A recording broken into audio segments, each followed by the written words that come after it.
Chairman Ali Ahmad साहब, हमारे PCC के सचिव और जिले के प्रभारी खेड़ी जी,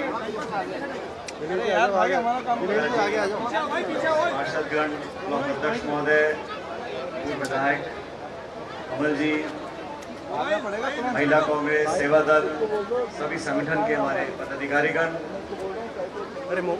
माताओं, बहनों, नौजवान दोस्तों, आज का दिन बहुत अहम दिन है पूरे देश में।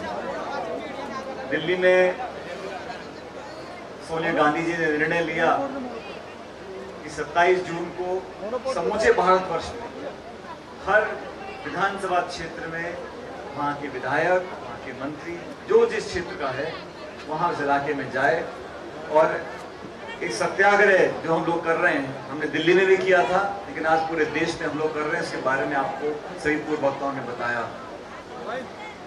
आज न सिर्फ कांग्रेस पार्टी, लेकिन देश के तमाम नौजवान, सभी लोग इस बात से बहुत चिंतित हैं कि अचानक एकाएक भारत सरकार ने भारतीय सेना के अंदर थल सेना, वायु सेना, जल सेना, सारी फौज के अंदर जो भर्ती की प्रक्रिया है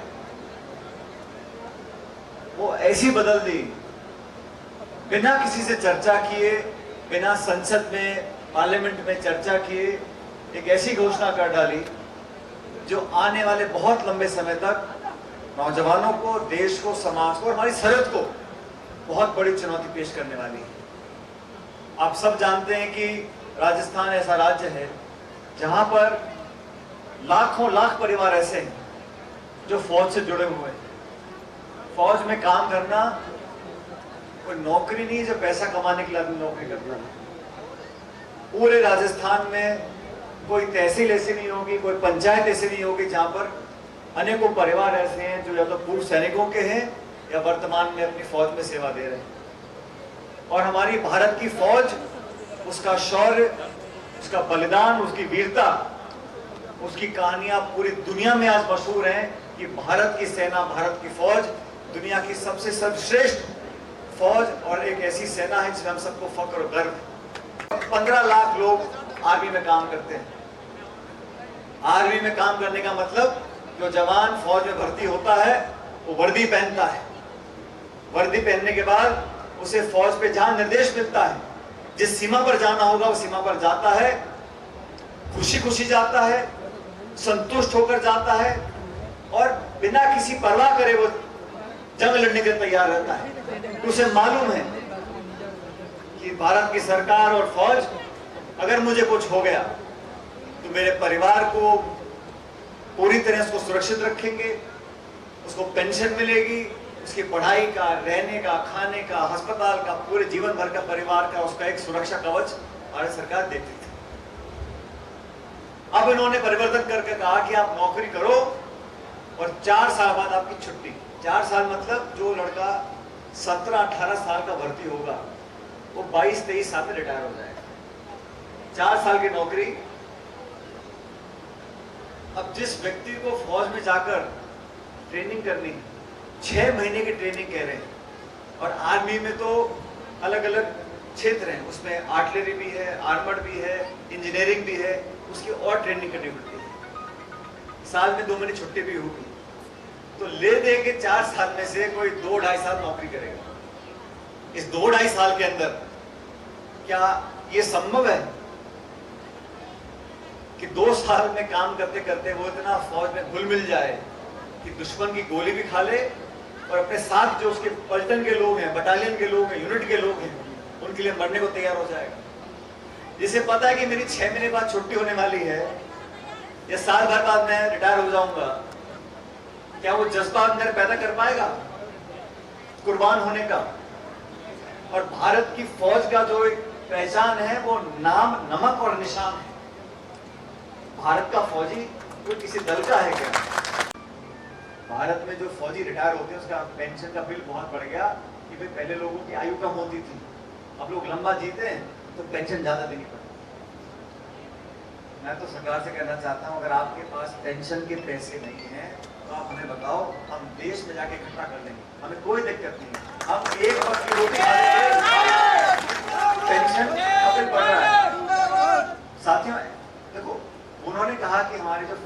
आयु है वो औसत बढ़ गई है।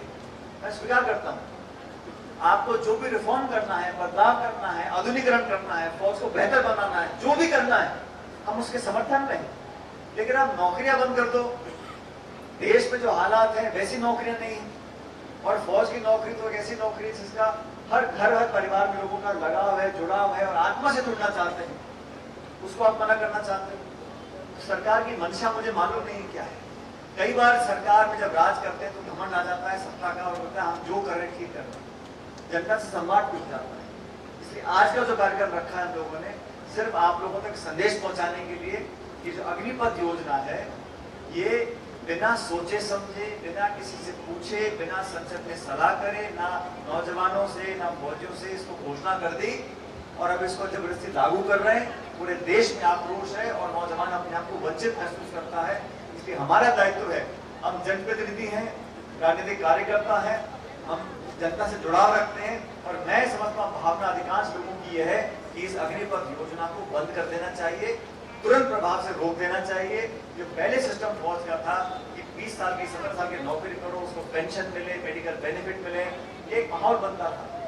और मुझे लगता है कि सरकार ने बहुत बड़ी गलती करी है, इसका वापस लेना पड़ेगा और जनता का जब दबाव बनेगा, जैसे इन्होंने किसान के तीनों कानून वापस लिए थे, कृषि कानून, ये वापस लेना पड़ेगा। अरे भाई नारा है जय जवान जय किसान, पहले तो आपने किसान के साथ स्थिति करी, अब जवानों को भी आप चाहते हो कि फौज में आप उसकी एंट्री बंद कर दो। तो ये जो योजना है ये देश हित में नहीं, हमारी फौज के हित में नहीं है, मैं ऐसा मानता हूं। और इस पे व्यापक चर्चा हो, संसद किस लिए बना है, लेकिन ये सरकार का जो काम करने का तरीका है तो चर्चा का मतलब ही नहीं है। मन में आया तो ठोक दिया, बना दिया कानून, बस अब आप भुगत करो जो भुगतना है। जब नोटबंदी करी थी, आप सबको याद होगा, नोटबंदी करने के बाद 150 बार नियम बदले, आप सबको याद है।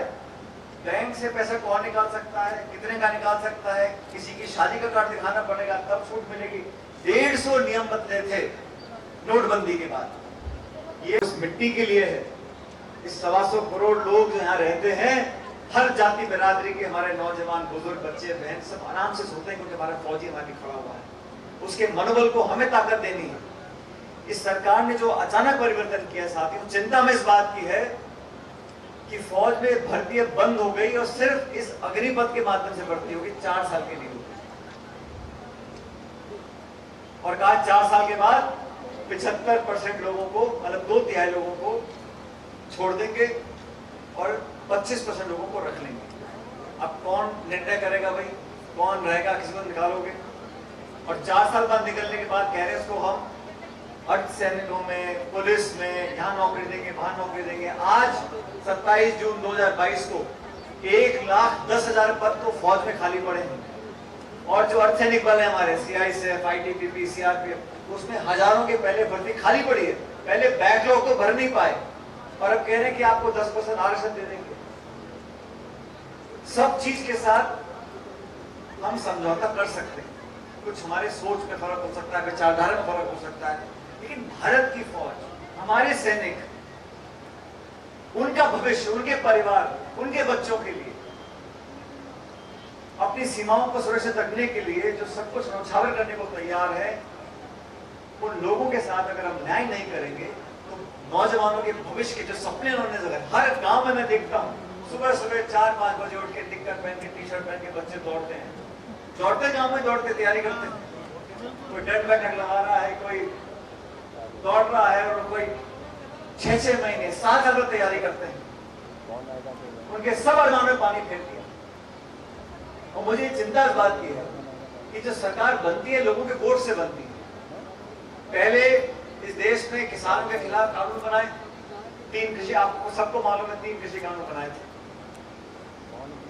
1 साल तक किसान सड़कों पर बैठे रहे, 700 किसान आत्महत्या कर ली उन्होंने। और यही हमारे बीजेपी के साथी जो मंत्री विधायक हैं गांव-गांव घूम रहे थे कि इन 3 कानून से बढ़िया कुछ हो नहीं सकता, मंडियां चलती रहेंगी, अच्छा कानून बनाए। 1 साल के बाद जब दबाव बना तो हाथ जोड़ के कहा हम इनको वापस ले रहे हैं। अब बिना चर्चा करे अग्निपथ थोप दिया है। आपने देखा क्या बवाल मचा पूरे देश में, बिहार में, उत्तर प्रदेश में, मध्य प्रदेश में, महाराष्ट्र में। मैंने हाथ जोड़ के विनती करी नौजवानों से, मैंने कहा कृपा करके हिंसा का साथ मत दो, सरकारी संपत्ति को नष्ट मत करो। हिंसा और कानून का उल्लंघन करना किसी भी समस्या का समाधान नहीं हो सकता।